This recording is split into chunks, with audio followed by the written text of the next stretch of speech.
Welcome to Shukla study point. आप सभी का स्वागत है आपके अपने YouTube channel Shukla study point में। मैं शिवम शुक्ला आप सभी दोस्तों का हार्दिक स्वागत करता हूं। आज के वीडियो के माध्यम से हम लोग चर्चा करेंगे मध्यकालीन इतिहास के बारे में, हिस्ट्री ऑफ मॉडर्न वर्ल्ड के बारे में हम जानने का प्रयास करेंगे, जो कि बीए फोर्थ सेमेस्टर के सिलेबस में संकलित है। अर्थात आप बीए सेकेंड ईयर चतुर्थ सेमेस्टर में हैं, यानी बीए द्वितीय वर्ष चतुर्थ सेमेस्टर में आप हैं, तो आपको हिस्ट्री के अंतर्गत हिस्ट्री ऑफ मॉडर्न वर्ल्ड के बारे में पढ़ना होगा। ठीक है, यानी हिंदी में बोलेंगे आधुनिक विश्व का इतिहास पढ़ना होता है। और लगभग 1453 ईस्वी से लेकर के 1950 ईस्वी तक के इतिहास के बारे में पढ़ना होता है। ठीक है, ये बात ध्यान रखिएगा। पुनर्जागरण से शुरुआत हम करेंगे। पुनर्जागरण से ही एक प्रकार से पढ़ना होता है आपको मध्यकालीन इतिहास के अंतर्गत। यानी अब आपको बता दूं, दो प्रकार के इतिहास आप पढ़ते हैं जब नई शिक्षा नीति लागू हुई 2020 से। एक तो इतिहास और एक प्राचीन इतिहास। तो प्राचीन इतिहास जो आप पढ़ते हैं वो केवल इतिहास नहीं होता है, उसमें आर्ट एंड आर्किटेक्चर दोनों शामिल होते हैं। तो आर्ट, आर्किटेक्चर एंड इतिहास वो शामिल होता है, तो वो एंसेंट हिस्ट्री है। और ये जो दूसरा वाला आपका होता है इतिहास, यानी जिसको आप मध्यकालीन इतिहास पहले जानते थे, अब इसको केवल इतिहास कहा जाता है। ठीक है, लेकिन चूंकि आप पहले से अवगत हैं मध्यकालीन इतिहास से, इसीलिए हमने कहा कि मध्यकालीन इतिहास यहाँ पर लिखना जरूरी है। बाकी हम चर्चा करेंगे हिस्ट्री ऑफ मॉडर्न वर्ल्ड के बारे में, अर्थात जो विश्व का इतिहास रहा है, आधुनिक इतिहास रहा या आधुनिक विश्व का जो इतिहास रहा उसके बारे में 1453 से लेकर के 1950 तक के इतिहास के बारे में हम विश्व के इतिहास के बारे में जानने का प्रयास करेंगे। तो आइए देखते हैं कौन कौन से प्रश्न आपकी परीक्षा की दृष्टि से इंपॉर्टेंट है और बन सकते हैं। ये क्वेश्चन पेपर जो आपका है, ये मॉडल पेपर जो है आपका लिखित टाइप का मॉडल पेपर है, और आपकी परीक्षा में यही प्रश्न आपके परीक्षा में आने वाले, ये बात आप ध्यान रखिएगा। बीए फोर्थ सेमेस्टर में अगर आप हैं तो यही प्रश्न आपकी परीक्षा में आने वाले हैं। आइए हम उन प्रश्नों को आपके समक्ष लाने का प्रयास करते हैं और उन पर चर्चा करने का प्रयास करते हैं। बीए द्वितीय वर्ष चतुर्थ सेमेस्टर मध्यकालीन इतिहास, history of modern world 1453 AD to 1950 AD, यानी कि 1453 AD to 1950 AD। Okay, AD माने होता है एनो डोमिनी। ठीक है, समझ रहे हैं, यानी कि जो ईसा मसीह थे उनके जन्म के 1453 साल बाद के इतिहास से लेकर के 1950 तक के इतिहास के बारे में हमको पढ़ना है। एनो डोमिनी मतलब होता है, ठीक है, आफ्टर डेथ, यानी उनकी मृत्यु के बाद। कुछ लोग आफ्टर डेथ बोलते हैं, कुछ लोग इसको एनो डोमिनी बोलते हैं, हालांकि आफ्टर डेथ उतना करेक्ट नहीं है। बहुत सारे लोग बोलते हैं कि before Christ and after death, लेकिन आफ्टर डेथ नहीं है, एनो डोमिनी है वो। ठीक है, ये ध्यान रखेंगे थोड़ा सा, हालांकि इस पर आपको जाना नहीं है। आइए हम चर्चा करने का प्रयास करते हैं खंड आ के प्रश्नों के बारे में। खंड आ में जो प्रश्न आपके दिए जाते हैं वो अति लघु उत्तरीय टाइप के प्रश्न होते हैं। ठीक है, सभी प्रश्न आपको वहाँ से करना अनिवार्य होता है। 10 क्वेश्चंस आपको दिए जाते हैं अति लघु उत्तरीय में, 10 के 10 प्रश्न आपको करने होते हैं। एक प्रश्न का उत्तर आपको 50 शब्दों में लिखना होता है, ये बात भी ध्यान रखेंगे। 2 अंक मिलते हैं आपको अगर आप अच्छे तरीके से उत्तर लिखते हैं तो। आइए देखते हैं पहला प्रश्न। पहला प्रश्न आपकी स्क्रीन पर आ चुका है। पुनर्जागरण से क्या आशय है, या पुनर्जागरण से आप क्या समझते हैं, ऐसा प्रश्न आपसे पूछा जाएगा। तो हो सकता है केवल पुनर्जागरण लिख करके छोड़ दे, तो किसी भी स्थिति में आपको उत्तर में क्या लिखना होता है।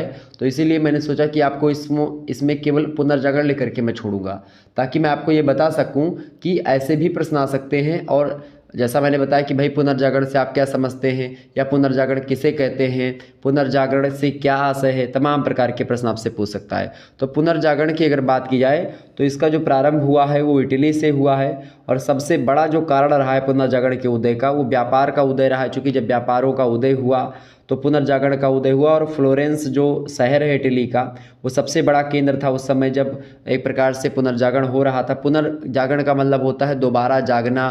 ठीक है, दोबारा से जगना। पुनर् माने होता है पुनः, और जागरण माने होता है जागना, दोबारा जागना। ठीक है, ये बात ध्यान रखेंगे। तो पुनर्जागरण का आशय पश्चिमी सभ्यता के विकास में इसका संबंध जो है 14वीं शताब्दी से लेकर के 16वीं शताब्दी के बीच हुए उस सांस्कृतिक प्रगति से होता है जो प्राचीन और लौकिक रोमन यूनानी सभ्यता से प्रभावित थी।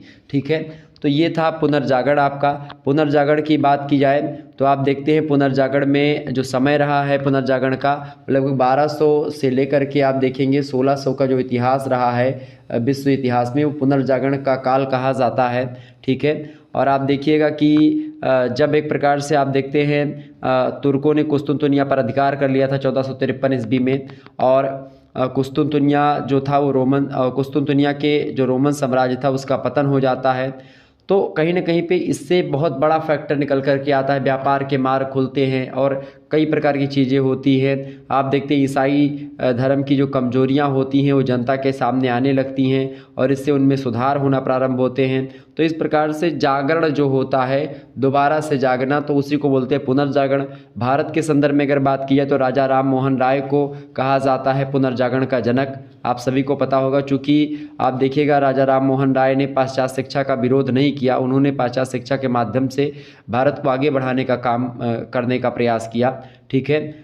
इधर दयानंद सरस्वती जी वेदों के पुनरुत्थान वाद के बारे में, मतलब उसको वेदों की और लौटो जैसे नारों को दे रहे थे, वेदों को पढ़ने के लिए लोगों को बता रहे थे। इधर स्वामी विवेकानंद जी रामकृष्ण मिशन की स्थापना कर चुके थे। तो भारत में ही पुनर्जागरण जो है हुआ।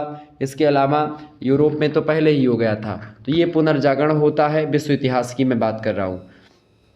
अगला प्रश्न आपकी स्क्रीन पर आ चुका है, द्वितीय विश्व युद्ध किसके किसके बीच में हुआ था? फटाफट से आप बताने का प्रयास करेंगे। द्वितीय जो विश्व युद्ध हुआ था वो किस किस के बीच में हुआ था? तो द्वितीय विश्व युद्ध की अगर बात की जाए तो किसके किसके बीच में हुआ था भाई? फटाफट से आप लोग बताने का प्रयास करेंगे। द्वितीय विश्व युद्ध जो हुआ था, सबसे पहले तो जाने कि कब हुआ था द्वितीय विश्व युद्ध, तो आप लोग कमेंट करके बताइए भाई द्वितीय विश्व युद्ध कब हुआ था और किसके किसके बीच में हुआ था। तो प्रथम विश्व युद्ध जो हुआ था वो 1914 से लेकर के 1918 ईस्वी में हुआ था। ठीक है। इसमें इटली, जर्मनी, ऑस्ट्रेलिया, फ्रांस, मतलब ऑस्ट्रिया, फ्रांस, रूस और आयरलैंड, ये सभी देश जो है आपस में युद्ध कर रहे थे। ठीक है, ये बात ध्यान रखेंगे। तो द्वितीय विश्व युद्ध के बारे में मैंने आपसे पूछा कि द्वितीय विश्व युद्ध एक प्रकार से किसके किसके बीच में हुआ था। द्वितीय विश्व युद्ध में आप देखिएगा दो गुटों में पूरा का पूरा राष्ट्र जो था वो बट चुका था। ठीक है। दो गुट कौन कौन से थे? एक तो था आपका धुरी राष्ट्र, कौन सा था भाई? एक था धुरी राष्ट्र। ठीक है, धुरी राष्ट्र, और दूसरा जो था उसको कहते हैं मित्र राष्ट्र। ठीक है। धुरी राष्ट्रों में कौन कौन से राष्ट्र शामिल थे? धुरी राष्ट्रों की अगर बात की जाए तो धुरी राष्ट्र में आपका जैसे कि जर्मनी, इटली, जापान और ऑस्ट्रिया, ये चार देश जो थे ये धुरी राष्ट्रों में थे उस समय। और मित्र राष्ट्रों में ब्रिटेन था, फ्रांस था और बाद में इसमें अमेरिका भी शामिल होता है, रूस तो पहले से ही था। यानी चार देश ये थे, ब्रिटेन, फ्रांस, सोवियत संघ यानी सोवियत यूनियन जो था उस समय यानी रूस, और अमेरिका। तो अमेरिका और रूस एक ही पक्ष से युद्ध कर रहे थे, ब्रिटेन और फ्रांस भी इन्हीं की तरफ था और बाकी जर्मनी, इटली, जापान, ऑस्ट्रिया ये सब एक तरफ थे। आपको पता होगा जापान ने सोवियत संघ को पराजित भी कर दिया था। तो ये दो गुटों में पूरा का पूरा दुनिया जो थी वो बट चुकी थी। जो धुरी राष्ट्र थे उनमें जापान था, जर्मनी था, इटली था, ऑस्ट्रिया था। और मित्र राष्ट्रों की बात की तो मित्र राष्ट्रों में ब्रिटेन था, फ्रांस था, अमेरिका था और रूस था। तो ये एक प्रकार से चार चार लोगों ने युद्ध किया, मतलब चार देश मित्र राष्ट्रों में, और भी देश मित्र राष्ट्रों में थे और धुरी राष्ट्रों के मुख्य चार देश। तो मुख्य मुख्य जो देश थे उसके बारे में मैंने आपको बताया। मैंने आपसे प्रश्न पूछा था कि द्वितीय विश्व युद्ध कब शुरू हुआ था? तो 1 सितंबर 1939 ईस्वी को द्वितीय विश्व युद्ध शुरू हुआ था और लगभग आप देखेंगे 6 वर्षों तक चला था। 8 मई 1945 ईस्वी को जर्मनी ने बिना शर्त आत्मसमर्पण कर दिया था और इससे युद्ध जो है समाप्त हो गया था। आपको पता होगा जापान के दो जो है जगहों पर, नागासाकी और हिरोशिमा पर बम भी गिराया गया था अमेरिका के द्वारा। ठीक है। तो लिटिल मैन और एक बम और कोई था, फैट मैन और लिटिल मैन ऐसे कुछ था। ठीक है। तो 2 बम गिराए गए थे नागासाकी और हिरोशिमा पर, जिसका प्रभाव आज भी वहाँ पर दिखता है। द्वितीय विश्व युद्ध में अगर पूछा था कि भाई भारत के किस पक्ष में था, तो द्वितीय विश्व युद्ध के समय जो था भारत ब्रिटिश उपनिवेश में था चूँकि, और इसीलिए भारत में खास करके जर्मनी के विरुद्ध जो है 1939 में युद्ध की घोषणा कर दी थी। तो कहीं ना कहीं पे यानी कि जो भारत था ये मित्र राष्ट्रों के पक्ष में था, क्योंकि जो जिस तरफ ब्रिटेन रहेगा उसी तरफ उस समय भारत रहेगा। चूँकि भारत जो था वो ब्रिटिश के उपनिवेश के अंतर था, यानी कि ब्रिटेन का गुलाम था उस समय भारत। तो इसीलिए द्वितीय विश्व युद्ध में जो भारत का, या प्रथम विश्व युद्ध में जो भारत रहा वो मित्र राष्ट्रों की तरफ रहा। ये बात ध्यान रखिए, ब्रिटेन जहाँ चाहता था वहीं यूज करता था भारत को। ठीक है, ये बात ध्यान रखेंगे। तो इस प्रकार से आप लोगों ने समझा द्वितीय विश्व युद्ध के बारे में। अगला क्वेश्चन आपकी स्क्रीन पर आ चुका है, संयुक्त राष्ट्र संघ के प्रधान अवयवों यानी अंगों को बताइए। संयुक्त राष्ट्र संघ के जो प्रधान अंग हैं वो कौन कौन से हैं? संयुक्त राष्ट्र संघ की बात की है तो इसका मुख्यालय जो है जिनेवा में स्थित है, स्विट्जरलैंड में पड़ता है जिनेवा। ओके। और आप देखेंगे कि अमेरिका में सैन फ्रांसिस्को नामक स्थान पर संयुक्त राष्ट्र का पहला अधिवेशन होता है, जिसमें 50 राष्ट्रों ने एक प्रारूप पर हस्ताक्षर किया। और इसके अलावा आप देखिएगा 26 जून 1945 ईस्वी को संयुक्त राष्ट्र संघ की स्थापना कर दी गई और 24 अक्टूबर 1945 को संयुक्त राष्ट्र संघ का प्रादुर्भाव हो जाता है। ये बात ध्यान रखिएगा। संयुक्त राष्ट्र संघ की अगर अवयवों की बात की जाए, अंगों की बात की जाए, तो इसके कई अंग हैं। जैसे कि पहला इसका अंग है सॉरी इसका पहला अंग है साधारण महासभा, एक है वो। दूसरा अंग है सुरक्षा परिषद। तीसरा अंग है आर्थिक और सामाजिक परिषद। चौथा जो अंग है संयुक्त राष्ट्र संघ का वो है न्याय परिषद। पांचवा जो अंग है वो है अंतर्राष्ट्रीय न्यायालय। इसके अलावा जो छठा जो इसका अंग है या प्रमुख अंग माना जाता है संयुक्त राष्ट्र का, वो है सचिवालय। ठीक है, ये बात ध्यान रखिएगा। महासभा या साधारण सभा की अगर बात की जाए तो संयुक्त राष्ट्र संघ का प्रमुख अंग है जो साधारण सभा है। इसमें 7 सदस्यों की मतलब इसमें जो है समस्त सदस्यों को बैठने का हक होता है सभी सदस्यों को। और इसका अधिवेशन जो होता है महासभा का, ये वर्ष में एक बार सितंबर के महीने में होता है। सितंबर के तीसरे बृहस्पतिवार को शुरू होता है। और महासभा की जो बैठक होती है ये कहाँ पर होती है? ये अमेरिका में न्यूयॉर्क सिटी है, वहीं पर इसकी बैठक होती है महासभा की। जो सुरक्षा परिषद होता है, इसकी अगर बात की जाए तो सुरक्षा परिषद का मुख्य कार्य होता है अंतर्राष्ट्रीय शांति और सुरक्षा को बनाए रखना। और सुरक्षा परिषद में 5 अस्थायी देश होते हैं, 10 अस्थायी देश हैं। जो अस्थायी देश हैं उनमें चाइना, फ्रांस, सोवियत संघ यानी रूस, ब्रिटेन और संयुक्त राज्य अमेरिका शामिल हैं। ठीक है, ये बात ध्यान रखिएगा। इसके अलावा अंतर्राष्ट्रीय न्यायालय की अगर बात की जाए तो अंतर्राष्ट्रीय न्यायालय जो होता है ये संयुक्त राष्ट्र के चार्टर के 14वें अध्याय में लगभग आप देखिएगा 92 से 96 धाराओं तक इसके संगठन और क्षेत्राधिकार का उल्लेख है। और इसका मुख्यालय जो है अंतर्राष्ट्रीय न्यायालय का वो हेग में स्थित है, हॉलैंड में पड़ता है हेग, वहीं पर स्थित है। 15 न्यायाधीश और 9 वर्ष के लिए नियुक्त किए जाते हैं। इसमें 15 न्यायाधीश 9 साल के लिए नियुक्त किए जाते हैं। और न्यायालय के सभी निर्णय जो होते हैं बहुमत से लिए जाते हैं। तो अंतर्राष्ट्रीय न्यायालय ये भी संयुक्त राष्ट्र का ही अंग है। इसके अलावा सचिवालय की अगर बात की जाए तो सचिवालय जो होता है ये 15वें अध्याय में 97 से लेकर के 101 जो धारा है चार्टर की, उसमें खास करके सचिवालय के बारे में बताया गया है। जो संयुक्त राष्ट्र संघ का कार्य होगा उसको संपादित करने के लिए सचिवालय होगा। ठीक है, इसके बारे में बताया गया है। और संयुक्त राष्ट्र संघ के सचिवालय में एक महासचिव और आवश्यकता के अनुरूप अन्य कर्मचारी होते हैं। महासचिव की नियुक्ति सुरक्षा परिषद की संस्तुति पर महासभा के द्वारा की जाती है। और महासचिव जो होते हैं संयुक्त राष्ट्र का मुख्य प्रशासकीय अधिकारी होता है। न्याय परिषद की बात की जाए तो चार्टर का 8वां जो न्याय परिषद है, न्याय परिषद जो होता है वो एक प्रकार से चार्टर का जो 8वां न्याय परिषद के संबंध में विचार करता है। जो 8वां एक प्रकार से अध्याय है वो। ठीक है, और अनुच्छेद 75 के अनुसार संयुक्त राष्ट्र संघ अपने अधिकार क्षेत्र के अंतर्गत न्याय क्षेत्रों के प्रशासन और नियंत्रण के लिए एक अंतर्राष्ट्रीय न्याय व्यवस्था स्थापित करेगा जो समझौते के द्वारा संपादित होगा। तो ये सब जो हैं क्या हैं? ये सब मेरे प्यारे दोस्तों आपके क्या है भाई? संयुक्त राष्ट्र संघ के प्रधान अवयव हैं। इसके अलावा आर्थिक और सामाजिक परिषद भी संयुक्त राष्ट्र संघ की प्रमुख एक प्रकार से अंग है। आर्थिक और सामाजिक परिषद का संयुक्त राष्ट्र में महासभा तथा सुरक्षा परिषद के बाद तीसरा महत्वपूर्ण स्थान है। और इस संस्थान के माध्यम से संयुक्त राष्ट्र संघ के अराजनीतिक प्रकृति के जो उद्देश्य होते हैं उनको संपन्न किया जाता है आर्थिक और सामाजिक परिषद के द्वारा।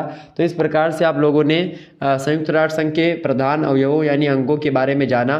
ठीक है, अगला क्वेश्चन आप देखिएगा। प्रश्न है बोल्शेविक की क्रांति कब हुई थी? बोल्शेविक की क्रांति का मतलब क्या होता है भाई? फटाफट से आप बताने का प्रयास करेंगे। बोल्शेविक की क्रांति, बोल्शेविक की क्रांति सबसे पहले आप बताइए कि कब हुई थी।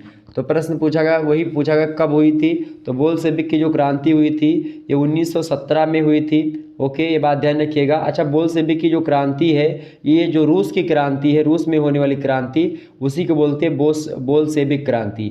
ठीक है, बोल्शेविक रूस का एक राजनीतिक समूह था और इसी के द्वारा चूंकि किया गया था, ये बात ध्यान रखिएगा, क्रांति करी गई थी, इसीलिए इसको बोल्शेविक क्रांति बोलते हैं। रूस में 1917 ईस्वी में बोल्शेविक राजनीतिक समूह के द्वारा क्रांति की दशा और दिशा का निर्धारण और सक्रिय भूमिका निभाने के कारण से इसको बोल्शेविक क्रांति के नाम से जाना जाता है। और बोल्शेविक क्रांति के फलस्वरूप क्या हुआ? निकोलस जो था उसकी तानाशाही, एक तंत्री और स्वेच्छाचारी शासन और पूंजीपतियों तथा सामंतों का अंत होता है। और एक प्रकार से आप देखिएगा इसके बाद में रूस जो है एक प्रकार समाजवादी व्यवस्था के रूप में उभरता है। ओके, तो बोल्शेविक क्रांति के जो नायक थे उनकी बात की तो व्लादिमीर इलिच लेनिन जो थे, इनका नाम खास करके शॉर्ट फॉर्म में लोग लेनिन बोलते हैं। तो उन्होंने एक प्रकार से बोल्शेविक क्रांति में महत्वपूर्ण भूमिका निभाई। और लेनिन का जो जन्म हुआ था ये 1870 ईस्वी में हुआ था, ये बात ध्यान रखिएगा। और कम्युनिस्ट शासन के संस्थापक रहे हैं। कम्युनिस्ट शासन के संस्थापक कौन रहे हैं? व्लादिमीर इलिच लेनिन जो थे वही रहे हैं, ये बात ध्यान रखिएगा। ओके, और इस प्रकार से आप देखिएगा कि बोल्शेविक क्रांति यही थी जो रूस की क्रांति थी। ठीक है, आगे बढ़ते हैं। अगला प्रश्न है 5वां नंबर प्रश्न। आप देखिएगा पेरिस की संधि। पेरिस की संधि की बात की है तो पेरिस की संधि क्या संधि भाई? पेरिस की संधि किसे बोलते हैं? पेरिस की संधि, पेरिस में कई संधियां हुई थी, आपको मैं बता दूं। पेरिस की बात की है तो पेरिस शांति सम्मेलन हुआ था 1919 में। पेरिस शांति सम्मेलन हुआ था कब? 1919 ईस्वी में। 11 नवंबर 1918 को जब युद्ध विराम हुआ था प्रथम विश्व युद्ध, तो उस विराम की संधि के बाद में क्या हुआ? पेरिस में एक शांति सम्मेलन प्रारंभ हुआ जिसमें लगभग 32 राष्ट्रों के 70 प्रतिनिधि शामिल हुए।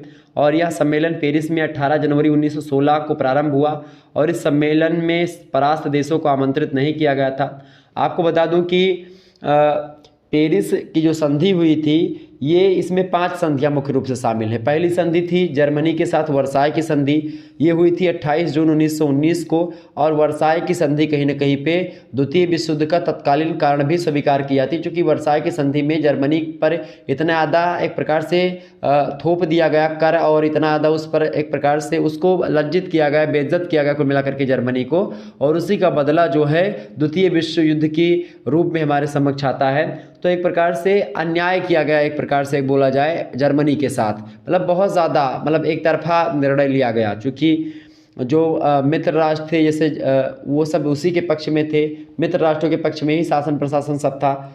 तो पहली बात जर्मनी के साथ जो वर्साय की संधि हुई ये भी पेरिस की ही संधि है। दूसरी जो संधि हुई है वो संधि ऑस्ट्रिया के साथ सेंट जर्मनी की संधि, ये भी पेरिस की संधि है। तीसरी संधि पेरिस में जो हुई है ये हुई है बुल्गारिया के साथ न्यूली की संधि। और चौथी संधि हुई है पेरिस में ही हंगरी के साथ ट्रियानो की संधि। और 5वीं संधि पेरिस की संधि में आती है वो है टर्की के साथ सेब्रे की संधि।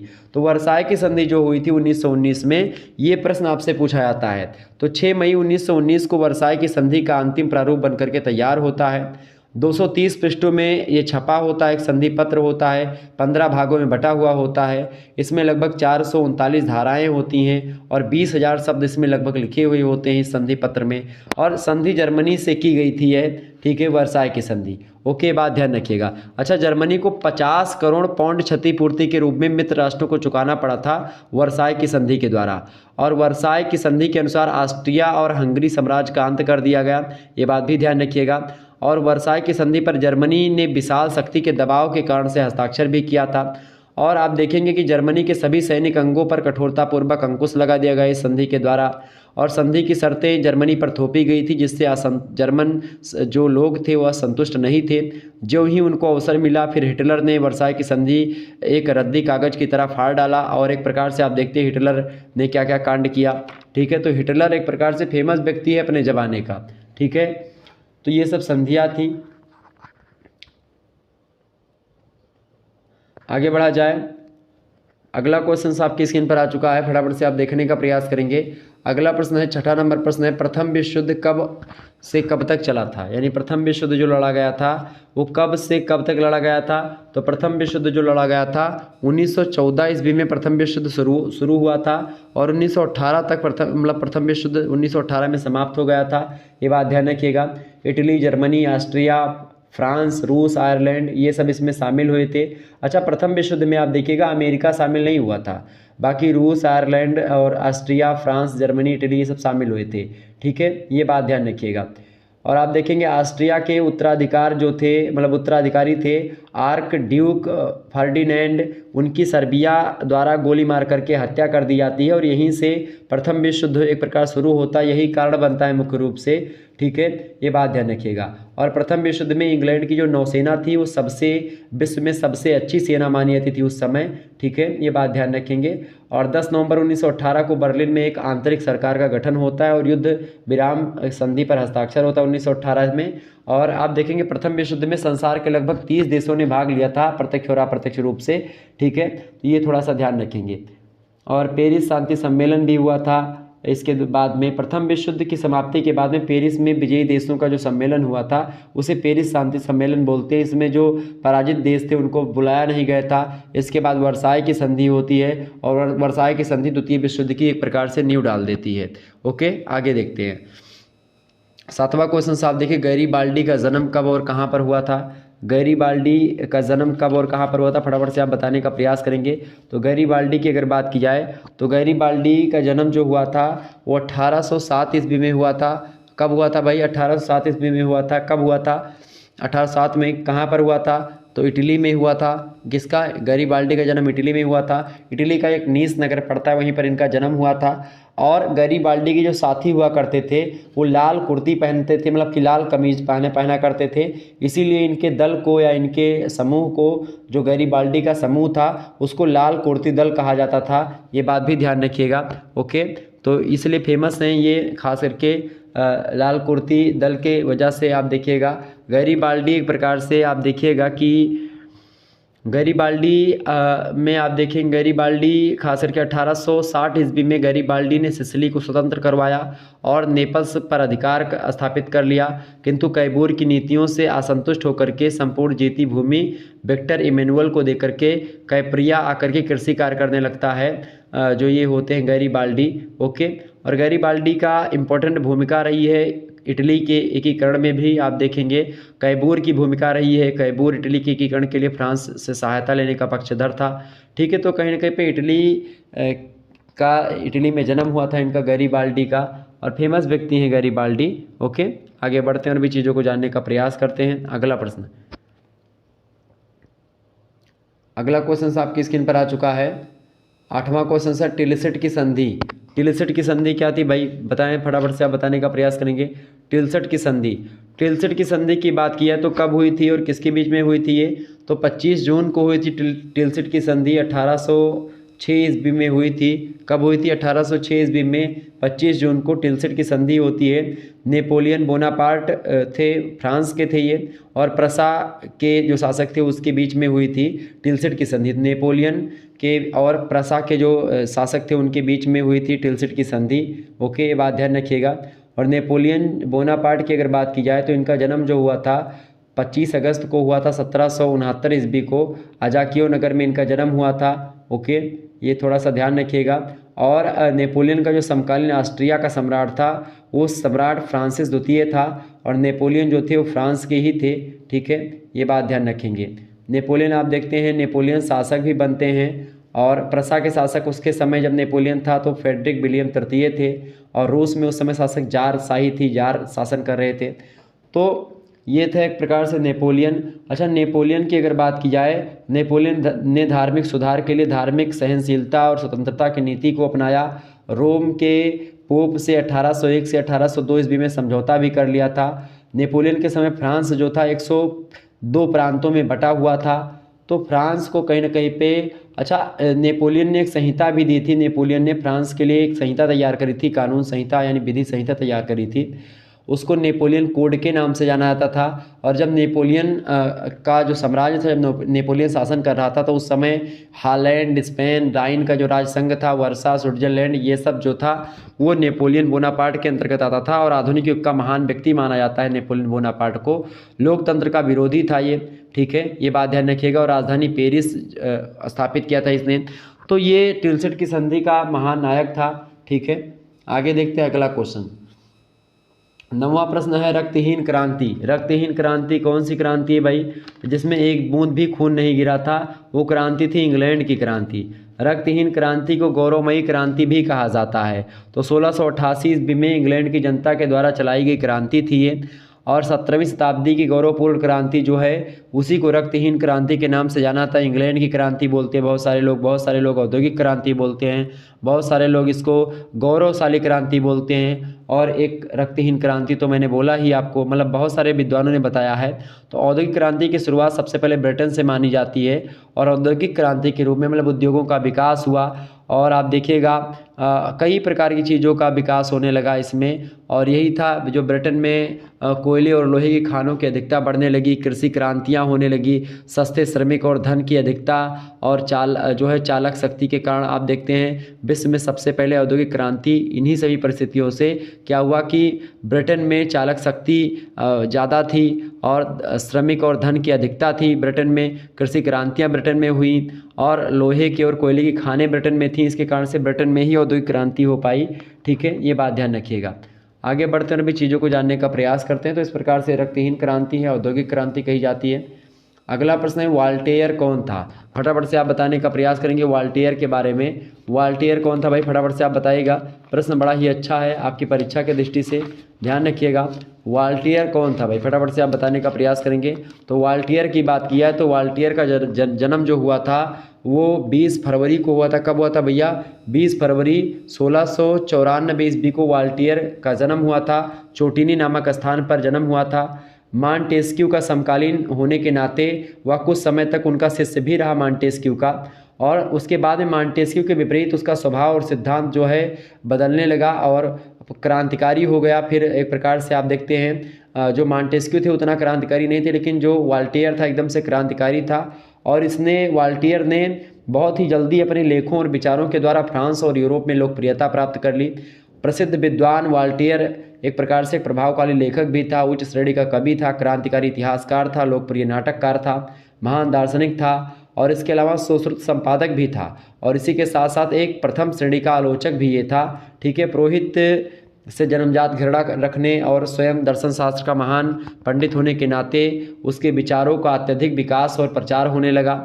चर्चवासियों, पुरोहितों और पोप के प्रभाव का कट्टर विरोधी था ये, और ये चाहता था कि चर्च का राज्य का अंग, मतलब चर्च जो है वो राज्य का अंग हो जाए, किंतु राज्य को चर्च के अधीन कदापि ना होना चाहिए, ऐसा भी कहता था। उसका कथन था कि समाज में चर्च के प्रभाव के अंत से ही वस्तुतः न्याय का प्रादुर्भाव संभव है, और इससे यह ना समझना चाहिए कि वॉल्टेयर एक नास्तिक विचारक था। उसने फर्ने नामक ग्राम में स्वयं एक चर्च का निर्माण कराया था और उस पर यह वाक्य भी उत्कीर्ण करवाया था वॉल्टेयर ने कि यदि ईश्वर का कोई अस्तित्व नहीं है तो उसके अस्तित्व का निर्माण करना ही आवश्यक होगा।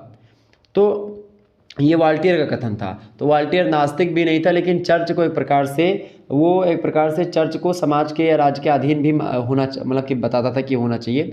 तो इस प्रकार से वो क्या कहता था, वो क्या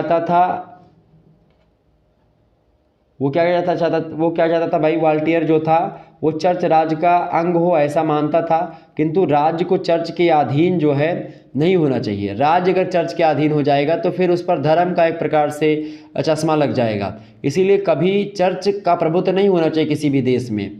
ठीक है, धर्म अगर प्रभावी हो गया देश पर तो फिर एक प्रकार से मानिए धार्मिक चीज़ें होंगी तो उसमें क्या होगा कि देश थोड़ा आगे नहीं बढ़ पाएगा, फिर धार्मिक चीज़ें उसमें ज़्यादा होती। पाकिस्तान को आप देख लीजिए, ठीक है, तो कहीं ना कहीं पे आप देखिएगा कि जो वॉल्टेयर था ये विरोधी नहीं था चर्च का और ना ही एक प्रकार से नास्तिक व्यक्ति था एकदम से। इसको कहें कि भाई ये राज्य को चर्च के अधीन ना करते हुए ये चर्च के अधीन, मतलब राज्य के अधीन चर्च हो जाए, ये ऐसा मानता था कि राज्य के अनुसार चर्च चले, ना कि चर्च के अनुसार राज्य चले। ठीक है, आगे बढ़ते हैं। अगला प्रश्न, खंडवा की अगर बात किया तो 200 शब्दों में इन प्रश्नों के उत्तर को आपको लिखना होता है, केवल 5 प्रश्नों के उत्तर देने होते हैं, ये बात ध्यान रखिएगा। 8 क्वेश्चंस आपको दिए जाते हैं, उनमें से केवल और केवल आपको कितने प्रश्न करने होते हैं भाई, उनमें से केवल और केवल आपको 5 प्रश्नों के उत्तर देने होते हैं। तो आइए देखते हैं आप कैसे इन प्रश्नों के उत्तर को समझते हैं, मतलब कि कौन कौन से प्रश्न आपकी परीक्षा में आ सकते हैं और उनके उत्तर को हम कैसे लिख सकते हैं। प्रश्न आपकी स्क्रीन पर आ चुका है। देखिए, पहला प्रश्न है वर्साय की संधि का जर्मनी पर क्या प्रभाव पड़ा। बहुत ही ज़बरदस्त प्रश्न है, वर्साय की संधि का जर्मनी पर क्या प्रभाव पड़ा। बहुत ही इंपॉर्टेंट प्रश्न है, परीक्षा में ये प्रश्न आ सकता है। फटाफट से आप बताने का प्रयास करेंगे। वर्साय की जो संधि हुई थी इसका जर्मनी पर क्या प्रभाव पड़ा। आप सभी को पता होगा बहुत ज़्यादा प्रभाव पड़ा था, क्योंकि वर्साय की जो संधि है इसी के द्वारा द्वितीय विश्व युद्ध जो है कहीं ना कहीं पे शुरू हुआ है, और वर्साय की जो संधि है इसका जर्मनी पर जो प्रभाव पड़ा वो बहुत एक प्रकार से अपमानजनक अब जर्मनी को लगा था, चूँकि वर्साई की संधि की सभी शर्तें अपमानजनक ही थीं, परंतु जर्मनी ने उसे स्वीकार किया। जर्मनी के लगभग आप देखिएगा 23 वर्ग मील क्षेत्र जर्मनी से छीन लिया गया। लगभग 60 लाख आबादी कम हो गई जर्मनी की। 65% लोहे का भंडार जो था वो छीन लिया गया।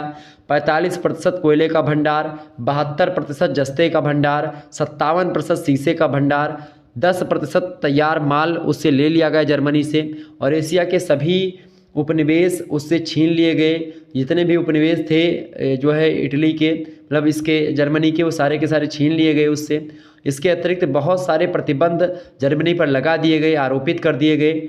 और निश्चित तौर पर यह अगर देखा जाए स्वतंत्र विचारधाराओं से तो यह एक अपमानजनक संधि मानी जाती है। जो वर्साई की संधि थी ये अपमानजनक संधि थी, और इसी के परिणाम स्वरूप 1939 ईस्वी में द्वितीय विश्व युद्ध का श्री गणेश होता है।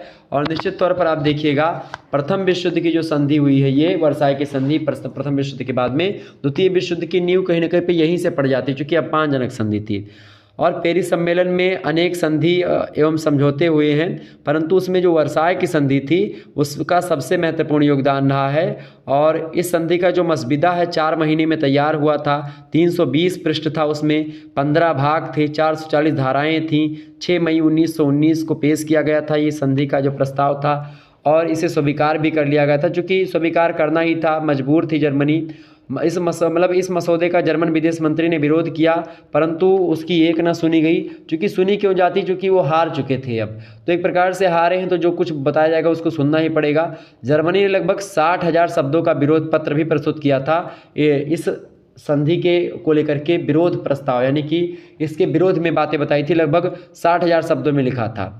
और 29 जून 1919 ईस्वी को खास करके इस मसौदे पर जर्मनी ने हस्ताक्षर कर दिया। और इसके बाद आप देखिएगा अन्य राष्ट्रों ने भी इस पर हस्ताक्षर कर दिया। और अगले दिन के समाचार पत्र में 1919 ईस्वी की संधि को बदलने की बात कही गई। और वास्तव में वर्साई की संधि आरोपित संधि थी। और वर्साई की संधि के परिणाम स्वरूप क्या हुआ, जर्मनी पर भारी मात्रा में हर्जाना युद्ध के कारण के रूप में लाद दिया जाता है। आल्सास लारेन प्रदेश को जर्मनी से छीन लिया गया। कोयले की खदानों का क्षेत्र जो है सार को, जो एक प्रकार से जो सार प्रदेश था जर्मनी का, उसको फ्रांस को दे दिया गया, जहाँ पर कोयला खूब होता था। अधिकांश प्रदेश जर्मनी से छीन लिए गए। जर्मनी की पूर्वी सीमा जो पोलैंड थी, मतलब जो पूर्वी सीमा थी जर्मनी की, उसको पोलैंड को दे दिया गया। और अधिकांश उपनिवेश जो थे उसके, उस सभी को छीन लिया गया। सैनिक दृष्टि से जर्मनी को एकदम से पंगु बना दिया गया। तो ये सब जो था कहीं ना कहीं पे वर्साई की संधि का प्रभाव पड़ा जर्मनी पर। ठीक है, आगे बढ़ते और भी चीज़ों को जानने का प्रयास करते हैं। अगला क्वेश्चन, दूसरा प्रश्न आपकी स्क्रीन पर आ चुका है। इटली का एकीकरण क्यों हुआ था, संक्षेप में बताइए। इटली का एकीकरण क्यों हुआ था, बढ़िया प्रश्न है, परीक्षा की दृष्टि से बताएं फटाफट से। इटली का एकीकरण क्यों हुआ था, बताइए भाई, इटली का एकीकरण क्यों हुआ था। इटली का एकीकरण क्यों हुआ था, बढ़िया प्रश्न पूछा गया है, परीक्षा की दृष्टि से आपके इम्पोर्टेंट है। इटली का एकीकरण क्यों हुआ था, तो इटली का एकीकरण की अगर बात की जाए तो इटली का एकीकरण जो हुआ था वो आप देखिएगा कि जर्मनी का जैसे एकीकरण हुआ था, जर्मनी का एकीकरण जो हुआ था वैसे ही इटली का एकीकरण हुआ था। और आप देखिएगा बिस्मार्क जो जर्मनी के एकीकरण के लिए महत्वपूर्ण है, इटली के एकीकरण में जो भूमिका निभाता है वो खास करके आप देखिएगा नेपोलियन भी भूमिका निभाता है। इसके अलावा गैरीबाल्डी भी भूमिका निभाता है। ठीक है, तो जर्मनी की भांति इटली भी एक राज्य या राष्ट्र ना होकर के केवल एक भौगोलिक व्यवस्था थी। तो जब एक भौगोलिक व्यवस्था थी इटली, तो इसको एक प्रकार से एकत्रित करना जाहिर सी बात है ये लोगों का कर्तव्य बन जाता था। और उसके एकीकरण का आरंभ जो था वो नेपोलियन ने ही किया था। उसके अनेक छोटे बड़े राज्यों का विलय करके इटली के राज्य यानी किंगडम ऑफ इटली की स्थापना करी नेपोलियन ने। नेपोलियन के अधीन रहते हुए भी इटली में अनेक असामाजिक और प्रशासनिक सुधार किए गए। इटली के प्रसिद्ध कवि जो थे उस समय, उनका नाम था फॉस्कोला। उन्होंने नेपोलियन की प्रशंसा करते हुए उसे इटली का उद्धारकर्ता कहा है। यदि नेपोलियन का यूरोप में आविर्भाव ना हुआ होता, वो कहते हैं फास्कोला महोदय, मतलब फॉस्कोला महोदय, कि यदि नेपोलियन का यूरोप में आविर्भाव ना हुआ होता तो इटली अभी बहुत समय तक एक राष्ट्र के रूप में संगठित ना हो पाता, उन्होंने कथन कहा। तो कहीं ना कहीं पे इटली के एकीकरण में बहुत ज़्यादा भूमिका निभाते हैं नेपोलियन। ठीक है, ये बात ध्यान रखिएगा। इसके अलावा आप देखिएगा कि गैरीबाल्डी भी इम्पोर्टेंट भूमिका निभाता है। और आप देखेंगे कि जो इटली है, ये जर्मनी का एकीकरण हुआ, इटली का एकीकरण हुआ, तो इसी प्रकार से इटली का एकीकरण हुआ। चूँकि क्यों हुआ प्रश्न नहीं पूछा गया है, तो इसीलिए हुआ चूँकि ये एक राज्य नहीं था, बिखरा हुआ था, भौगोलिक स्थिति एक प्रकार से केवल भौगोलिक व्यवस्था ही था इटली, और इसीलिए जब भौगोलिक व्यवस्था था तो उसको इकट्ठा करना कर्तव्य बन गया, और इसीलिए नेपोलियन ने उसको किया। ठीक है, आगे बढ़ते हैं और भी प्रश्नों को जानने का प्रयास करते हैं। तीसरा प्रश्न, नेपोलियन के पतन के क्या कारण थे? बढ़िया प्रश्न है परीक्षा की दृष्टि से, फटाफट से आप बताने का प्रयास करेंगे। नेपोलियन का जो पतन हुआ वो क्यों हुआ, उसका कारण आपसे पूछा जा रहा है, फटाफट से आप बताने का प्रयास करेंगे। नेपोलियन की अगर बात की जाए तो नेपोलियन के पतन के कई कारण थे। पहला कारण तो ये था भाई नेपोलियन के पतन का। नेपोलियन कौन था, सबसे पहले यही जान लेते हैं। नेपोलियन के बारे में आप जान लीजिए, क्योंकि नेपोलियन बड़ा फेमस व्यक्ति है। ठीक है, नेपोलियन कैसा व्यक्ति भाई, बड़ा फेमस व्यक्ति है नेपोलियन। ओके, नेपोलियन के बारे में मैंने आपको बताया भी था शायद, बिल्कुल। तो नेपोलियन की अगर बात की जाए, नेपोलियन का पतन इसलिए हुआ चूँकि आप देखिएगा कि नेपोलियन खास करके, अच्छा, नेपोलियन को क्रांति का पुत्र भी कहा जाता है, ये बात भी ध्यान रखेंगे। नेपोलियन का पतन इसलिए हुआ, चलिए हम प्रश्नों पर ही आते हैं सीधे सीधे कि इसका पतन क्यों हुआ आखिरकार नेपोलियन का। पहला कारण ये रहा नेपोलियन के पतन का, चूँकि असीमित महत्वाकांक्षी था ये। इसकी महत्वाकांक्षा कभी एक प्रकार से कम नहीं हुई, लगातार बढ़ती ही गई। एक चीज़ को अपनाए फिर दूसरी चीज़ अपनाने के लिए आगे बढ़ता रहता था। तो नेपोलियन के पतन का सबसे प्रमुख कारण उसकी असीमित महत्वाकांक्षा ही थी, और उसकी समस्याएं जैसे जैसे बढ़ती गई उसकी महत्वाकांक्षा भी उसके साथ ही साथ बढ़ती गई, और इसके साथ ही उसके शत्रुओं की संख्या भी बढ़ती गई, और इसी कारण था इसका पतन हुआ नेपोलियन का। दूसरा कारण ये है नेपोलियन के पतन का कि सैनिक शक्ति पर आधारित साम्राज्य था इसका, नेपोलियन का साम्राज्य जो था वो सैनिक शक्ति पर आधारित था। और कहा वो मतलब नेपोलियन कहा करता था कि विशाल सेनाओं के साथ परमात्मा चलता है, परंतु उसने यह विचार नहीं किया कि निरंकुश शक्ति के बल पर स्थापित साम्राज्य अस्थायी नहीं रहते हैं। और यूरोप में उसने सैनिक निरंकुशता स्थापित करने का प्रयास किया था नेपोलियन ने, और इससे उसके तमाम प्रकार के शत्रु पैदा हो गए थे। उसकी सेना में अनेक राष्ट्रीयता के लोग भी थे, और ऐसे विदेशी सैनिक के हृदय में राष्ट्र प्रेम या बलिदान की भावना नहीं थी। नेपोलियन ने फ्रांस की सेनाओं को शत्रु और मित्र देशों में उन्हीं के खर्चे पर या उन्हीं के खर्च पर ठहराने की नीति अपनाई थी, और इससे उन देशों में नेपोलियन के प्रति घृणा फैल जाती है। और उसकी सैनिक निरंकुशता की नीति के कारण से क्या हुआ कि लगभग संपूर्ण यूरोप उसका विरोधी हो जाता है नेपोलियन का, और स्वाभाविक रूप से नेपोलियन के साधन संयुक्त राष्ट्रों की सेनाओं की तुलना में कम हो गए। युद्ध में विजय के लिए सेना नायक तथा सैनिकों की वीरता के अतिरिक्त हथियारों और रसद की भी आवश्यकता होती है, और नेपोलियन को हथियार और रसद की कमी पड़ जाती है, और अंततः यह कमी उसकी पराजय का कारण बनती है। तो सबसे एक प्रकार से महत्वपूर्ण कारण ये भी रहा कि सैनिक शक्ति पर आधारित साम्राज्य था। तो सैनिक शक्ति पर आधारित जो राज्य होता है कभी भी भंग हो सकता है, अस्थायी नहीं हो पाता वो। ठीक है, तीसरा कारण इसका ये रहा नेपोलियन के पतन का कि महाद्वीपीय व्यवस्था। महाद्वीपीय व्यवस्था इसकी मैं अभी बताऊंगा, महाद्वीपीय योजना यहाँ पर प्रश्न हमने रखा है। हालांकि नेपोलियन की असफलता का एक जो महत्वपूर्ण कारण था उसकी महाद्वीपीय व्यवस्था, क्योंकि जो नेपोलियन था इसने इंग्लैंड के व्यापार पर चोट करके उसको घुटने टेकने पर मजबूर कर दिया था, और परंतु शक्तिशाली समुद्री बेड़े के अभाव तथा इंग्लैंड को अन्न की आपूर्ति बराबर होते रहने के कारण से क्या हुआ, उसकी योजना असफल हो जाती है नेपोलियन की। और इसके कारण से क्या होता है, इस योजना के कारण ही नेपोलियन को अनेक राष्ट्रों से युद्ध भी करना पड़ा। महाद्वीपीय व्यवस्था ने एक उल्टी तोप का काम किया इसके लिए। हेजन महोदय ने इस संदर्भ में कहा कि इस नीति ने, यानी महाद्वीपीय व्यवस्था की नीति ने नेपोलियन को खास करके अनिवार्य रूप से आक्रामक युद्धों की नीति में उलझा दिया, जिसके परिणाम विनाशकारी हुए और भारी कीमत चुकानी पड़ी इसकी नेपोलियन को, और वो भारी कीमत थी पतन इसका। चौथा कारण था इसके पतन का इंग्लैंड की सामुदायिक शक्ति, क्योंकि नेपोलियन के पतन का एक कारण था इंग्लैंड की सामुद्रिक जो शक्ति थी, जो सामुद्रिक शक्ति, चूँकि इंग्लैंड में सामुद्रिक शक्ति ज़्यादा थी, समुद्र में उनकी पावर ज़्यादा थी इंग्लैंड वालों की। इंग्लैंडों का समुद्रों का पर एक प्रकार से एकाधिकार था, और 1797 से लेकर के 1798 ईस्वी में इंग्लैंड ने फ्रांस, स्पेन और हॉलैंड के जल बेड़ों पर अपनी श्रेष्ठता को सिद्ध कर दिया था। इंग्लैंड की नौसैनिक श्रेष्ठता में से खासकर नेपोलियन को यह विश्वास हो गया कि वह समुद्र पर इंग्लैंड से विजय प्राप्त नहीं कर सकता और उसने ब्रिटेन की शक्ति के मूल आधार व्यापार को नष्ट करके उसके पराजित करने की महाद्वीपीय योजना बनाई। परंतु अंग्रेजों की सामुद्रिक शक्ति के कारण से क्या हुआ, वो जो महाद्वीपीय योजना इसने बनाई थी नेपोलियन ने, वह भी असफल हो जाती है। तो ये भी एक प्रकार से कारण रहा है, चूँकि इंग्लैंड की सामुद्रिक शक्ति मजबूत थी और इसी कारण से इसकी महाद्वीपीय योजना जो थी वो ख़त्म हो जाती है।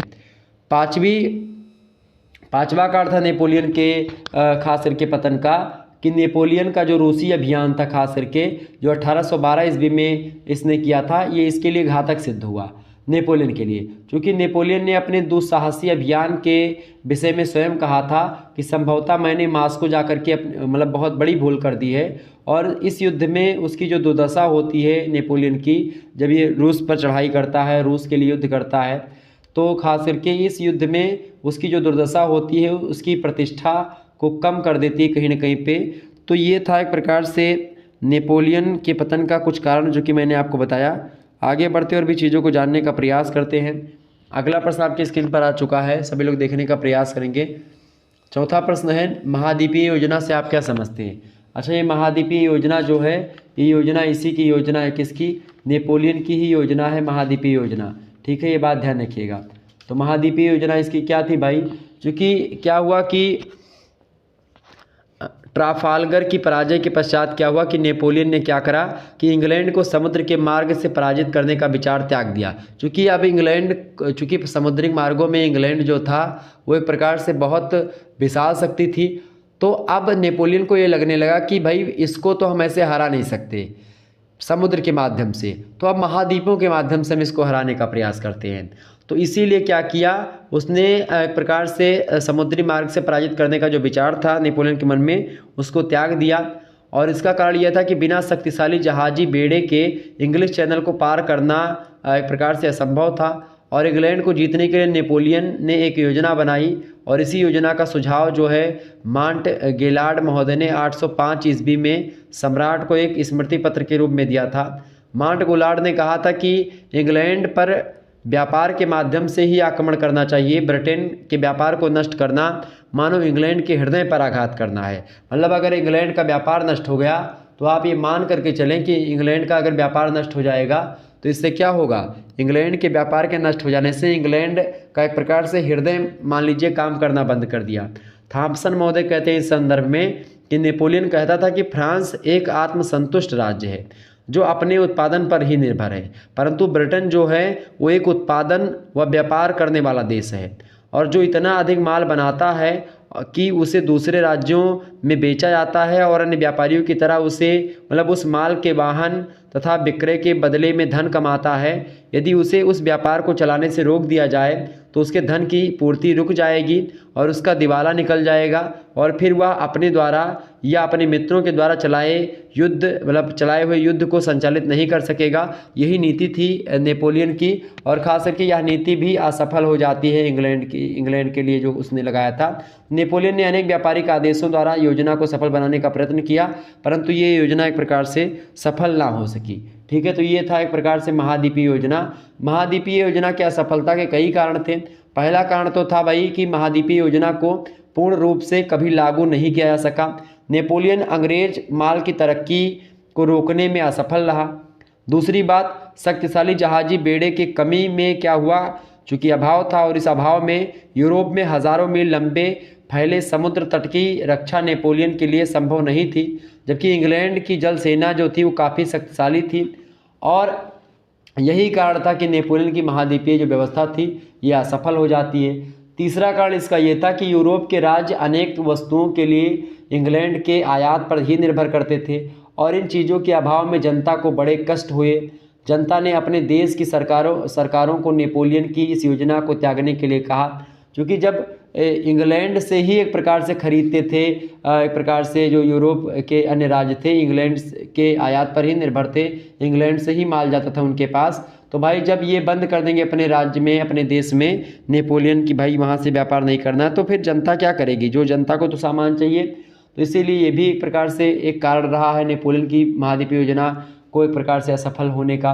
चौथा कारण रहा है नेपोलियन ने अपनी योजना को दूसरे देशों पर शक्ति के बल पर लागू किया था, परंतु इस असंभव योजना के पालन की आशा व्यर्थ थी और जब भी अवसर मिला इन देशों ने इस योजना का परित्याग किया। तो ये भी एक कारण रहा। इसके अलावा महाद्वीपीय योजना का नेपोलियन के मित्र देशों ने ईमानदारी से पालन नहीं किया और पुर्तगाल और स्पेन ने इंग्लैंड को सहयोग प्रदान कर दिया और इसी कारण से आप देखिएगा इसकी योजना जो है ये असफल हो जाती है और खास करके इंग्लैंड जो है इसकी चंगुल से निकल जाता है। ओके, आगे बढ़ते हैं और यही सब कारण है एक प्रकार से नेपोलियन के पतन का भी।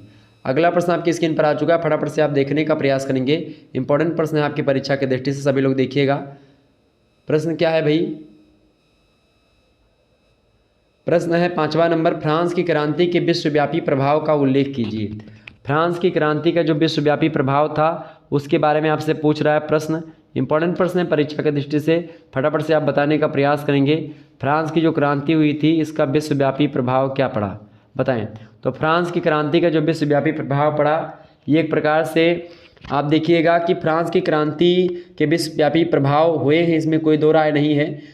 और फ्रांस की क्रांति खास करके आधुनिक विचारधाराओं का केंद्र बिंदु थी, जिसमें विशेषाधिकार और निरंकुश शासन, पुरातन व्यवस्था पर एक प्रकार से विजय प्राप्त करी गई इस क्रांति के द्वारा। और फ्रांस की क्रांति जो थी वो केवल फ्रांस की क्रांति नहीं थी, ये यूरोप की क्रांति भी थी और यूरोप ही नहीं, आप इसको संसार की क्रांति के रूप में देख सकते हैं, क्योंकि जब फ्रांस की क्रांति हुई पूरे संसार पर इसका प्रभाव पड़ा। नेपोलियन के बाद केवल क्रांति के नारे ही गए, समानता, स्वतंत्रता और भ्रातृत्व, इन नारों ने मानव समाज को प्रभावित किया। और इसका पहली बात तो हम फ्रांस पर प्रभाव देख लेते हैं कि फ्रांस की क्रांति का फ्रांस पर क्या प्रभाव पड़ा था।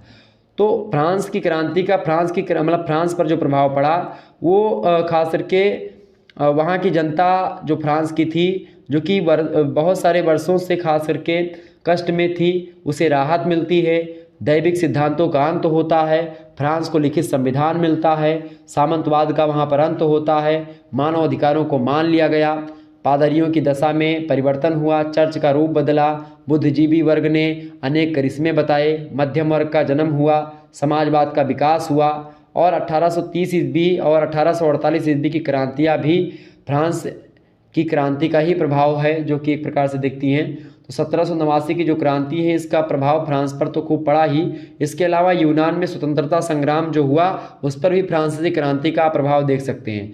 यूनान में जो स्वतंत्रता संग्राम हुआ वो 1824 से 1829 के मध्य हुआ और इस युग में आप देखेंगे यूनान में राष्ट्रीय जागृति आई, टर्की के अधीन था यूनान। फ्रांसीसी क्रांति की विचारधारा जब वहाँ पर गई तो राष्ट्रीयता और स्वतंत्रता की इच्छा जो है कहीं ना कहीं पे सभी लोगों में दिखी। यूनान ने अपना प्रथम चरण 1821 से 1824 ईस्वी तक मोरिया के विद्रोह यानी 1821 ईस्वी और यूनान का द्वितीय जो संग्राम हुआ 1824 से 1829 तक दिखाई दिए। अंत में टर्की से युद्ध हुआ 1828 से 29 ईस्वी में और उसके बाद में एड्रियापोल की संधि होती है। यूनान के स्वतंत्रता संग्राम की विशेषता यह थी कि यह क्रूरतापूर्ण था, निरंकुशता के खिलाफ था और यूरोप के इतिहास की एक महत्वपूर्ण घटना थी जो कि फ्रांस की क्रांति से प्रभावित थी। और तीसरी बात, इसमें इटली और जर्मनी पर भी प्रभाव पड़ा था फ्रांस की क्रांति का, क्योंकि फ्रांस की क्रांति का प्रभाव यूनान में ही नहीं बल्कि आप अन्य जगहों पर भी देख सकते हैं। इसमें इटली और जर्मनी पर प्रभाव 1815 ईस्वी के बाद आप देखते हैं इटली और जर्मनी के राज्यों में भी आप फ्रांस की क्रांति का प्रभाव देख सकते हैं। 1815 ईस्वी से 1870 ईस्वी तक इस कार्य को सफलता मिली। नेपोलियन के कार्यों ने जर्मनी को एक राष्ट्र निर्माता के मार्ग पर ला करके खड़ा कर दिया और फ्रांस की क्रांति खास करके आप देखते हैं फ्रांस की राज क्रांति से प्रेरित होकर के जर्मनी में राष्ट्रीयता की भावना बढ़ती है और नेपोलियन ने जर्मनी के 31 राज्यों का जर्मन संघ में एक प्रकार जर्मन संघ बनाया था, जो कि जर्मनी का एकीकरण जो किया था वो इसी ने किया था, किसने? नेपोलियन ने ही किया था। तो 31 राज्यों को एक प्रकार से मिला करके जर्मन संघ का निर्माण किया था और इससे राष्ट्रीयता की भावना भी बढ़ी थी और इसका जो एक प्रभाव जो पड़ा था खास करके ये फ्रांसीसी क्रांति का ही प्रभाव था, जिसके कारण से ये सारी चीज़ें हो पाई। तो ये फ्रांसीसी क्रांति का विश्व स्तर पर प्रभाव जो था वो मैंने आपको बताया। अगला प्रश्न आप देखिए, 6वां नंबर प्रश्न है, औद्योगिक क्रांति के परिणाम लिखिए। औद्योगिक क्रांति का क्या क्या परिणाम हुआ भाई, फटाफट से आप बताने का प्रयास करेंगे। औद्योगिक क्रांति की अगर बात की जाए तो जो इंग्लैंड की क्रांति उसी को औद्योगिक क्रांति कहा जाता है औद्योगिक क्रांति का प्रभाव पड़ा, सबसे पहली बात मतलब परिणाम, सबसे पहला परिणाम ये हुआ कि श्रमिकों की संख्या में वृद्धि हुई। पहला काम क्या हुआ, श्रमिकों की संख्या में वृद्धि हुई। क्योंकि जब औद्योगिक क्रांति हुई तो इसके परिणाम स्वरूप क्या हुआ, श्रमिकों की संख्या में बढ़ोतरी हुई और श्रमिकों को निश्चित घंटों तक कारखानों में काम करना पड़ता था, जिसके लिए उन्हें पर्याप्त वेतन मिलता था। और अनेक व्यक्ति जो थे कृषि और शिल्पकारी इन सभी का त्याग करके कारखानों में श्रमिक कार्य करने के लिए उद्भूत हो चुके थे। उनके रहन सहन का स्तर ऊंचा होने लगा था। श्रमिकों के मतलब कि जो लोग कारखानों में नौकरी करते थे वो लोग कृषि के लोगों से ज़्यादा कमा लेते थे। उनके रहन सहन का जीवन स्तर ऊंचा होने लगा। श्रमिक दल और व्यावसायिक संघ निर्मित होने लगे और इसके परिणाम स्वरूप क्या हुआ, श्रमिकों की संख्या में वृद्धि होती है। ये औद्योगिक क्रांति का ही परिणाम हुआ। ठीक है, ये बात ध्यान रखिएगा। और अगला आप देखिएगा, जो दूसरा परिणाम निकला औद्योगिक क्रांति का, वो परिणाम है सुख साधन और ऐश्वर्य में वृद्धि होती है। क्योंकि व्यावसायिक क्रांति जो हुई या जो औद्योगिक क्रांति हुई, इसने इंग्लैंड को इतना अधिक धन संपन्न बना दिया और ऐश्वर्यशाली बना दिया कि इससे क्या हुआ, फ्रांस और नेपोलियन के विरुद्ध लंबी अवधि तक युद्ध का संचालन करता रहा इंग्लैंड और उसके भीषण भार को वहन करता रहा। और अंततोगत्वा नेपोलियन के शोषण और स्वेच्छाचारिता के प्रतीक साम्राज्य को ध्वस्त करने में सफलता प्राप्त करता है इंग्लैंड। तो एक प्रकार से ये जो है औद्योगिक क्रांति का ही परिणाम है। तीसरा परिणाम पड़ा ये कि भाई कुप्रथाओं की उत्पत्ति हो जाती है। औद्योगिक क्रांति के परिणाम स्वरूप क्या होता है, कुप्रथाई की जो है वो उत्पत्ति हो जाती है कुप्रथाओं की। और औद्योगिक क्रांति जो हुई, इसने क्या किया, अंग्रेजी समाज में अनेक कुप्रथाओं और दोषों की उत्पत्ति कर दी। इसके परिणाम स्वरूप ही शिल्पकारी और कुटीर उद्योगों का विकास अवरुद्ध हो जाता है, रुक जाता है। बेकारों की संख्या बढ़ने लगती है और राजनीतिक क्षेत्र में संसद संबंधी सुधारों और लोक सत्तावादी भावनाओं का आरंभ भी आप देखते हैं। ये जो है औद्योगिक क्रांति के परिणाम स्वरूप ही हो सका है, मतलब ये सब हुआ है। और इसी क्रांति के परिणाम स्वरूप महाद्वीप के सभी देशों के श्रमिकों में राजनीतिक जागरण का विकास हुआ और वे संगठित होने लगे। तो ये सब एक प्रकार से इसका परिणाम हुआ औद्योगिक क्रांति का, जो कि मैंने आपको बताया। आगे देखते हैं अगला क्वेश्चन। 7वां प्रश्न आपकी स्क्रीन पर आ चुका है। प्रोटेस्टेंट धर्म सुधारक के रूप में मार्टिन लूथर की भूमिका का परीक्षण कीजिए। बढ़िया प्रश्न आपसे पूछा गया है, फटाफट से आप बताने का प्रयास करेंगे। प्रश्न क्या है, प्रोटेस्टेंट जो धर्म है एक प्रकार से ये कैथोलिक धर्म का एक प्रकार से डेवलप रूप है, या उसकी जो बुराइयां थी जो एक प्रकार से ईसाई धर्म की, उसको त्याग करके नई विचारधाराओं को आगे बढ़ाने का काम प्रोटेस्टेंट धर्म के लोगों ने किया। तो प्रोटेस्टेंट धर्म सुधारक के रूप में जो मार्टिन लूथर था, इसकी भूमिका क्या थी। तो लूथर का जो जन्म हुआ था, मार्टिन लूथर का 1483 ईस्वी में हुआ था। थूरिजिया नामक स्थान पर हुआ था, एक किसान परिवार में हुआ था। और प्रारंभ में आप देखिएगा कानून का विद्यार्थी था मार्टिन लूथर, लेकिन धीरे धीरे उसकी रुचि धर्म की ओर बढ़ने लगती है और आगे चल करके आप देखिएगा पुरोहित की दीक्षा लेता है ये मार्टिन लूथर, और ब्रिटेन वर्ग के विश्वविद्यालय में धर्मशास्त्र का प्राध्यापक नियुक्त हो जाता है। और मार्टिन लूथर धर्मशास्त्र के गहन अध्ययन में लग गया। कैथोलिक चर्च के प्रति उसकी अपार श्रद्धा ने उसे रोम तक जाने पर विवश कर दिया, किंतु रोम पहुंच करके उसे बहुत बड़ा धक्का लगा। कैथोलिक धर्म के अंदर बहुत ज़्यादा भ्रष्टाचार व्याप्त था। उसका विकृत स्वरूप जब उसने देखा तो सोचने पर बाध्य हो जाता है मार्टिन लूथर, और इसने 1517 ईस्वी में पहली बार पोप के कार्यों का विरोध किया और लगभग 95 सिद्धांतों की एक सूची प्रस्तुत करी, जिसमें पोप के सिद्धांतों का विरोध किया गया था। और यह सूची उसने गिरजाघर के मुख्य द्वार पर टांग दी थी मार्टिन लूथर ने, और इसमें तर्क के द्वारा पोप के धर्म का विरोध किया गया। मार्टिन लूथर का यह कथन था कि इस विषय में कोई भी व्यक्ति उसमें तर्क कर सकता है, और पोप के धर्म का विरोध करने के कारण से लूथर द्वारा प्रचलित यह धर्म प्रोटेस्टेंट धर्म या प्रोटेस्टेंट रिलीजन के नाम से संबोधित किया गया। और जर्मनी में इस धर्म का प्रचार बहुत तीव्र गति से हुआ। और आप देखिएगा जर्मनी में प्रोटेस्टेंट चर्च की स्थापना की गई। उत्तरी जर्मनी की अधिकांश जनता लूथर के नवीन धर्म की अनुयायी बन जाती है, और लूथर के इस व्यवहार ने कैथोलिक धर्म के स्वामी पोप को बौखला दिया और प्रोटेस्टेंट धर्म एक प्रकार से आगे बढ़ने लगा। ईसाई धर्म का दूसरा भाग बोल सकते हैं इसको। और लूथर को धर्म का शत्रु घोषित कर दिया, जो कैथोलिक धर्म के स्वामी थे, पोप थे। और लूथर ने पोप को खास करके इस घोषणा से उत्तेजित होकर के उसे खास करके क्या कर दिया, उसे ब्रिटेन वर्ग के बाज़ार में जनता के समकक्ष जो है एक प्रकार से क्या कर दिया, जनता के समक्ष उनको सौंप दिया कि अब जनता तुम्हारी एक प्रकार से धुलाई करेगी, अब जो कुछ करना होगा करेगी। और कैथोलिक धर्म का अंत जो है नहीं चाहता था वो पोप की उद्घोषणा से पूर्व वह कैथोलिक धर्म के प्रति श्रद्धा रखता था, परंतु प्रोटेस्टेंट धर्म एक प्रकार से कहीं न कहीं पे उसके विचारों को इसने बताया। और 1519 ईस्वी में मार्टिन लूथर ने कहा भी था कि मैं ईश्वर तथा उसकी समस्त सृष्टि के समकक्ष जो है शपथ पूर्वक कसम खाया था कि शपथ पूर्वक कहता हूँ कि रोमन चर्च की शक्ति को नष्ट करने का मेरा कोई विचार नहीं है और ना तो पहले रहा है। मैं उसकी प्रभुसत्ता में विश्वास रखता हूँ और एक प्रकार से मैं उसको नए दिशा की ओर ले जाने का प्रयास करता हूँ। लूथर ने जो धर्मशास्त्र का लूथर ने जो कि धर्मशास्त्र का प्रेमी और कैथोलिक धर्म का विरोधी था, अब प्रोटेस्टेंट मत को प्रभावशाली बना करके यूरोप के धार्मिक, सांस्कृतिक और राजनीतिक क्षेत्र में एक क्रांति का बिगुल फूंक देता है। और उसकी इस नवीन विचारधारा ने कालांतर में आप देखते हैं यूरोप में प्रोटेस्टेंट धर्म का रूप धारण कर लेती है और पोप और उसके अनुयायियों ने लूथर को धर्म का विरोधी घोषित कर दिया और उसके विरुद्ध सैनिक शक्ति को क्रियाशील बनाया गया, जिसके क्या हुआ कि इधर उधर भाग करके अपने प्राणों की रक्षा भी करनी पड़ी थी मार्टिन लूथर को।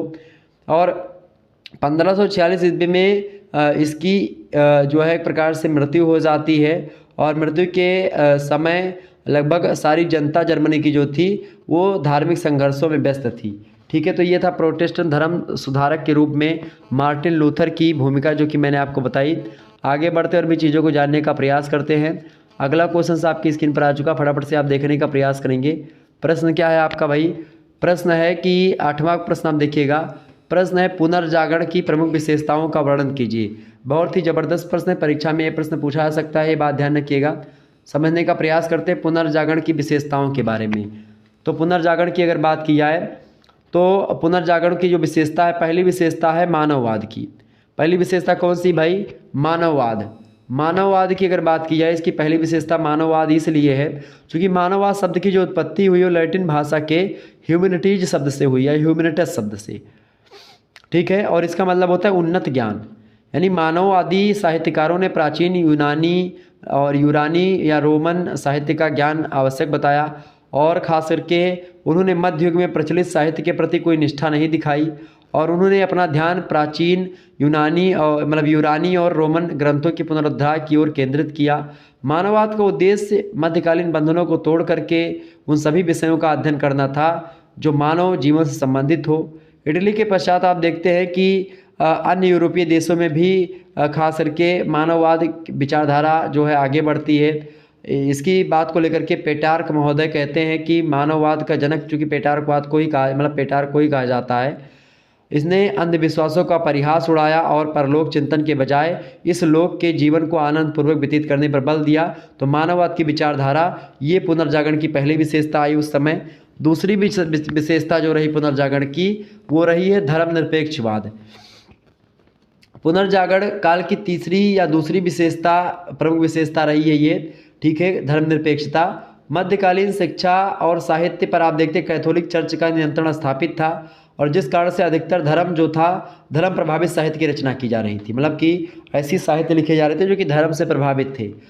तो खास करके जिस कारण से अधिकतर धर्म प्रभावित साहित्य की रचना हो रही थी, परंतु सांस्कृतिक पुनर्जागरण में मानव मस्तिष्क को परंपरागत संकुचित विचारधाराओं से मुक्त करके उनमें स्वतंत्र चिंतन और वैज्ञानिक दृष्टिकोण का उदय किया जिसके परिणाम स्वरूप क्या हुआ, धर्म और अंधविश्वास का प्रभाव कम होने लगा और धर्मनिरपेक्षता की भावना का उदय हुआ। और धर्मनिरपेक्षता एक प्रकार से दूसरी महत्वपूर्ण विशेषता है पुनर्जागरण की। तीसरी जो विशेषता है वो है उदारवाद। क्योंकि सांस्कृतिक पुनर्जागरण ने उदारवाद को भी विकसित किया है। मध्ययुगीन संस्कृति धर्म प्रभावित थी और जिसके कारण से उसमें रूढ़िवादिता और अनुदारता होना स्वाभाविक सी बात है, परंतु पुनर्जागरण के द्वारा क्या हुआ, धर्मनिरपेक्षता की भावना का उदय हुआ और धर्मनिरपेक्षवाद के फलस्वरूप क्या हुआ, धर्म और प्रतिक्रियावाद के बंधन शिथिल हो जाते हैं और उदारवाद का विकास होता है। तो उदारवाद एक प्रकार से पुनर्जागरण की ये तीसरी विशेषता रही। चौथी विशेषता है चर्च विरोधी भावना। क्योंकि पुनर्जागरण काल में वैज्ञानिक और आलोचनात्मक दृष्टिकोण के उदय के कारण से क्या हुआ, जहां एक और धर्मनिरपेक्ष वाद का उदय हुआ, वहीं दूसरी ओर लोगों ने कैथोलिक चर्च और उसके धर्म अधिकारियों के संबंध में भी चिंतन किया, जिससे क्या हुआ कि उन्होंने चर्च में जो बुराइयां थीं, जो धर्म अधिकारियों में तमाम कुरीतियां व्याप्त थीं, उन कुरीतियों की आलोचना करी और इसके परिणाम स्वरूप लोगों में कैथोलिक चर्च और धर्म अधिकारियों के विरुद्ध भावना का उदय हुआ। कैथोलिक चर्च द्वारा आलोचकों को दंडित एवं निंदित किया गया और समय बीतने पर क्या हुआ, इस चर्च विरोधी भावना ने धर्म सुधार का आंदोलन का मार्ग प्रशस्त किया और मार्टिन लूथर, आपको पता होगा, कैथोलिक धर्म के ही आलोचना के परिणाम स्वरूप जो है प्रोटेस्टेंट नीति का एक प्रकार से चिट्ठा बना दिया था उसने। पांचवी विशेषता या प्रवृत्ति जो है वो पुनर्जागरण की ये रही, राष्ट्रीयता की भावना का विकास हो चुका था। चूँकि पुनर्जागरण काल में राष्ट्रीयता की भावना का विकास आरंभ हो गया था, पश्चिमी यूरोप में अनेक राष्ट्रीय राज्यों का उत्कर्ष हो रहा था और इन राज्यों के शासकों ने राजतंत्र को सुदृढ़ बनाने का प्रयास किया। राष्ट्रीयता की भावना के उदय के कारण से इस काल में देशज भाषाओं और राष्ट्रीय साहित्य की भी प्रगति होती है। तो ये सब एक प्रकार से पुनर्जागरण की प्रमुख विशेषताएं थी जो कि मैंने आपको बताई। आगे बढ़ते और भी चीज़ों को जानने का प्रयास करते हैं। तो आप लोगों ने 8 लघु उत्तरीय प्रश्नों के उत्तर को जाना, बाकी हम देखते हैं दीर्घ उत्तरीय प्रश्न। खंड सा में दीर्घ उत्तरीय टाइप के प्रश्न पूछे जाते हैं जिनकी संख्या 4 होती है, उनमें से केवल आपको 2 ही प्रश्न करने होते हैं। एक प्रश्न का उत्तर आपको 500 शब्दों में लिखना होता है, 10 नंबर का एक प्रश्न होता है, ये बात ध्यान रखिएगा। प्रश्न आपकी स्क्रीन पर आ चुका है। पहला प्रश्न इंपॉर्टेंट है परीक्षा की दृष्टि से।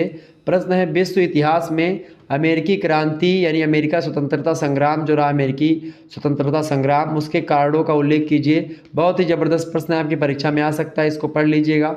अगला प्रश्न आप देखिएगा, प्रश्न है, धर्म सुधार आंदोलन से आप क्या समझते हैं और इसके प्रमुख कारणों का वर्णन कीजिए। ये भी इंपॉर्टेंट प्रश्न परीक्षा में आ सकता है। अगला क्वेश्चन आपकी स्क्रीन पर आ चुका है, तीसरा नंबर, प्रथम विश्व युद्ध के कारणों की व्याख्या कीजिए। ये भी बढ़िया प्रश्न है, परीक्षा में ये प्रश्न आने वाला एकदम से, प्रथम विश्व युद्ध वाला कन्फर्म है आएगा। वहीं अगला क्वेश्चन आप देखिएगा, मार्टिन लूथर कौन था? जर्मनी के धर्म सुधार आंदोलन में उसकी सफलता का उसकी सफलता जो हुई, खास करके उसकी सफलता का कारण बताइए मार्टिन लूथर का। मैंने अभी शुरुआत में मार्टिन लूथर के बारे में चर्चा ही करी है। तो इस प्रकार से आप लोगों ने तमाम प्रकार के प्रश्नों को समझा और जाना। बहुत ही इंपॉर्टेंट प्रश्न है ये, ठीक है। तो इन प्रश्नों को आप तैयार कर लीजिएगा, आपकी परीक्षा की दृष्टि से बहुत ही इंपॉर्टेंट प्रश्न है। ये 4 क्वेश्चन आप जरूर तैयार कर लीजिएगा, दीर्घ उत्तरीय के हैं, बाकी ये लघु उत्तरीय प्रश्न हैं, ठीक है।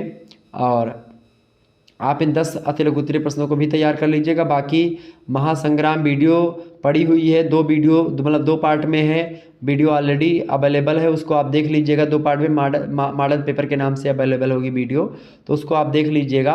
बहुत ही इंपॉर्टेंट वीडियो होगी मध्यकालीन इतिहास की। आप प्लेलिस्ट में जाइएगा तो ऑब्जेक्टिव मॉडल पेपर भी है और लिखित मॉडल पेपर उसमें नहीं था, तो लिखित मॉडल पेपर ये है। बाकी 2 मॉडल पेपर पहले से अवेलेबल हैं, वो क्वेश्चंस और आंसर्स की श्रृंखला है, उसमें प्रश्न और उत्तर आपको लिखे हुए मिलेंगे। बहुत सारे प्रश्न और उत्तर पर उसमें चर्चा करी गई है, तो आप उन वीडियोज़ को देख लीजिएगा प्लेलिस्ट में, उन वीडियोज़ को मैंने संकलित कर दिया है, ठीक है। चलिए फिर मिलते हैं हम नेक्स्ट वीडियो में, तब तक के लिए जय हिंद जय भारत। आप सभी का बहुत बहुत धन्यवाद हमारे से जुड़ने के लिए। इसी प्रकार से अपना प्यार हमेशा बनाए रखिएगा। Good night all of you, बहुत बहुत धन्यवाद हमारे से जुड़ने के लिए, बहुत बहुत धन्यवाद। Good night all of you.